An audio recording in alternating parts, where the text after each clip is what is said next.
So you want to get started with image generation in Azure AI Foundry and be able to integrate this capability into your apps?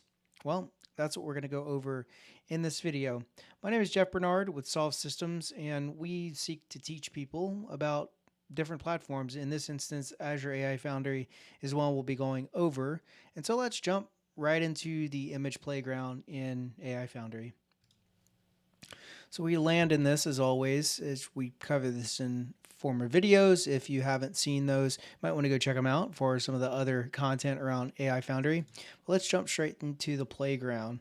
We have all these options. We've covered text or chat and video, and we're going to check out image. So we click image, and we're going to need a deployment, right? Just like with Sora, with video, we need a deployment, and same, for text. So we'll see what models are available to us in here, and we'll see we have a few of them, right? There's some that'll be locked. There's some that won't. It's not available yet for deployment, right? So some of it is available, some of it not. But the good thing is that Microsoft's adding capabilities like literally every day.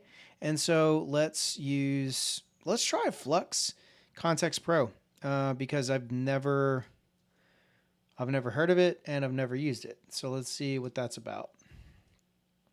Okay, so this is actually a good example of what happens sometimes is models aren't available. So we'll just go simple, easy peasy, text to image, Dolly 3. It looks like the same model. So let's try that.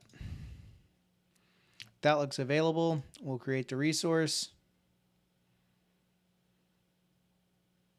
And you'll see here, it's going to create it in another area. This is something that can happen sometimes when there's not allocation for where you set up the resource group in the project to begin with, but it'll auto choose where there's capabilities or, these models are being hosted. I guess it's at the data center level. That would make logically the most sense. It looks like Sweden has, the ability to host a image Dolly model. And you can expect this stuff to kind of scale across the other parts of the world that Microsoft serves as data centers get built out and deals get made. So we got Dolly set up. It took absolutely forever. So if you're looking for image generation, you're going to probably have to wait for a little bit to get that set up in the right location that responds to your needs. I digress. There's a bunch of capabilities here, right?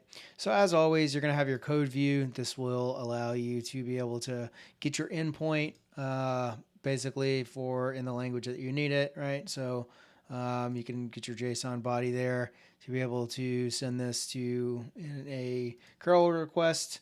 You can get your Python, JavaScript, C#, Java, Go, all there to be able to be procured. And then you can just come check these settings out down here. You can set your aspect ratio, your size there, your style, vivid, natural. Probably give it some better prompts than that. And then HD or standard. So we're going to set all these, and then we're going to say, okay, give me generate a monkey riding a space shuttle, because we are not serious people. Okay, generate, and we'll see about how long this takes. All right, so we got a rough something working, right? And we're able to kind of start seeing the output. But again, this is made to incorporate into your apps. So you can look across data centers and in the Microsoft documentation to see where model access is available. If you're looking at some of the other models besides, Dolly 3, it's obviously a little bit of an older model. And so we're probably going to want something on the cutting edge. And so maybe Grok would be available in here soon. Imagine something like that as they're onboarding and diverging from partnerships with OpenAI into Claude and Grok.